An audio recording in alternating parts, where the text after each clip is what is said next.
every week, I remember Debbie saying, every week comes very fast. Real fast. I guess in the same way, every week changes. It's like putting a magazine together, once a week. Right. Make sure everything's in there. Right. It's incredible when you think about all the different columns and, as you say, profiles and the tremendous amount of news stories, both sports as well as entertainment, as well as obviously just critical news that has to get out. And some weeks we're loaded, and some weeks we're not. It just depends. Mm-hmm. There are parts of the year that less news is going on.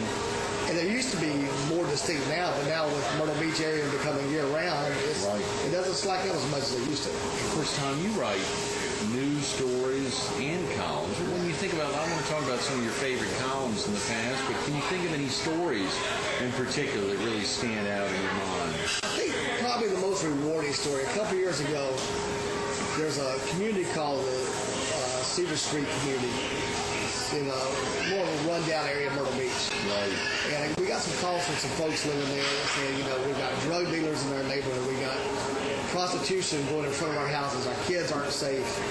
The landlords in the areas are not keeping the place up. And I went down there and talked to people, and it was really a rundown place. Mm-hmm. I sit there and watch the drug deal go down right beside my car. No way. So we wrote a story called The Myrtle Beach Tourists Don't See. And pointing out that, this is really going on 2 blocks, maybe a mile and a half from the ocean. We've got this kind of war going on. Right. And a week after that story came out, the city came in, cleaned up the gullies, cleaned up the parking lots, increased the police patrol, got 2 major drug dealers out there, all because of that story. Wow. And it really affected those folks' lives, and they've thanked us over and over. And those are the kind of stories that weekly papers can do. Oh, yeah. And that's probably the most rewarding story. I remember some of those pictures in those weeks afterwards, shots of Tom Leaf and we had city manager actually out there in a ditch. Yeah. And you think about the impact that a story, as you say, can have. One story, And of course, you were instrumental in breaking that piece on the pavilion, the Barry Lander. Didn't you break that? Yeah, this guy was coming in to develop the pavilion area, and something just didn't seem right to me. So I did a little research, did a little more research, and found out the guy was a phony. And then we got criticized a lot for writing that. Some of the people didn't want to hear that this guy was a phony. Right. But eventually, after 2 or 3 more follow-up stories, they realized that they ran him out on the rail. And last I heard, the FBI had him in prison in California. Is that right, Tom? Wow. So those are the kind of stories that you're glad you ever break that kind of stuff. That would be an interesting retrospective to look back and to let folks know what's up with Barry now. Yeah. He's got a captive audience now. A captive audience. But those kind of stories. If you can do a story that makes a difference. And this guy was going to come in and he was trying to buy up land on the slide and didn't have the money to do it, but told people he did. And we kept after it a little bit and got criticized a little bit, but finally people realized that we were right. So. Mm-hmm. How about columns that really stick out in your mind, Tom? And again, I know our focus on community newspapers, but of course you were so much part and parcel of this community newspaper, having worked in other community newspapers. Columns can really be a vehicle. I know Betty last Friday won a big award. Yes, she did. If I can talk about Betty Moses, has been the copy editor of the paper since its inception. Yeah. You had no idea she was such an incredible writer. Right. A few months back, last year, she wanted to write a column. Something she was really deep in her heart. She wanted to write a column about it. Yeah. It was beautiful. Yeah. And since then, we said, no, you've got a new job in this to be copy editor. You're now our columnist. Right. And sure enough, she won a state award last Friday. So. She sure did. That's exactly right, which was a tremendous thing. And you think about right out of the gate, kicking off a column. And won it the first year. And second in the state. She was a nice find to have her. Absolutely. She's a sweet lady, and the fact that she was that talented was incredible. I know. Well, Betty's also been writing and now doing 2 profiles in the monthly Myrtle Beach Area Business Journal. Right. Just tremendous. Was doing some local book reviews tomorrow. On Wednesday and Thursday, we're going to be with Candace McKenzie here, talking about Be a Dating Darling, which is a book review Betty had done back in September. So it's fascinating when you think, and she did one on Ann Ipoc and some other great. It turns out it was a dream she'd had all her life to be able to do that.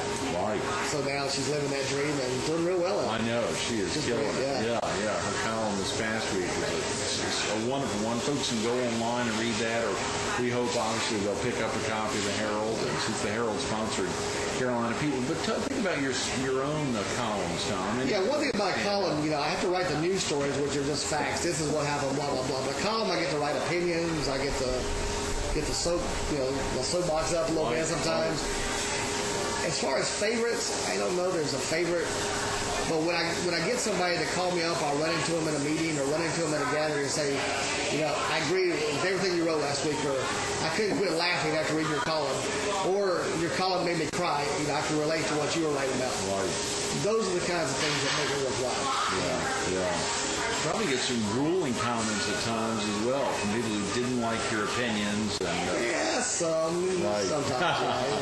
That just goes with the territory. Yeah. None of those really stick out in It's your all, mind. it's like shooting the messenger. Sometimes people don't like you to write what actually happened. Sure. That's exactly right. The column's a difficult thing. When folks think about a news story and a column, the biggest difference, or one is right with opinion, I guess, and the other really needs to be as objective as possible. And you have to make sure, I think we do a decent job at the Herald of making sure we try to keep opinions out of the news stories. Right. That's, people want to find out what happened, fact for facts. Oh, yeah, that can be a difficult thing. Sometimes it's hard. Particularly when you're managing a lot of different folks churning in news stories, even your own. When you think about it, you've got to make a real effort to make sure and try to keep it. It's not an easy job sometimes. Right. That can be. And, of course, weekly editorials can be very difficult. When you think about difficult aspects of the job, Tom, what are some of the most difficult? I know you really love it and have a passion for it. What are some of the difficult aspects? It's not a 9-to-5 job. Sometimes it's 40 hours a week, sometimes it's 60, 70 hours a week. News doesn't always happen before 5. Sometimes it can be grueling like that, the hours can be grueling. But sometimes you find people who don't want to be interviewed, stories that don't want to be done. But, like the old Barry Lambert piece, and probably others that stick out in your mind. There have been some others. That's probably maybe one of the last 5 years. But, And that can be a real issue. And of course, you've got a column that has been named a different drum for a long time. What prompted that? That's a play on two things. One, if they know me, they know I play drums. Right, yeah. Plus, my favorite writer is Henry David Thoreau. Really? And one of his favorite columns is, about marching to a different drummer. I didn't know that. So that's sort of a play on those two words together. I did not know that, That's where it came from, yeah. And of course, when we think about other columns, Steve Porter's Point, pretty easy to figure that out. Betty Moses, My Senior Moment. You think about that, and of course, her thing has gone even beyond just the senior aspect, right? Very day-to-day stuff. Everybody can relate to, not just the seniors. But. Right. When you think about those difficult aspects of the job, you of course think about the most fun. I know you've highlighted many of those aspects, and of course, on a daily basis, really making a difference in people's lives by providing local news. I think that's probably the main highlight is. And you have to, sometimes you got to step back and realize that, it's a business and, the papers want to make money, but you're also providing a service to people. And it's a big responsibility to provide that service. When you growing up, Tom, I know this was a total accident, having ended up having to find a job after teaching. Do you miss teaching at all?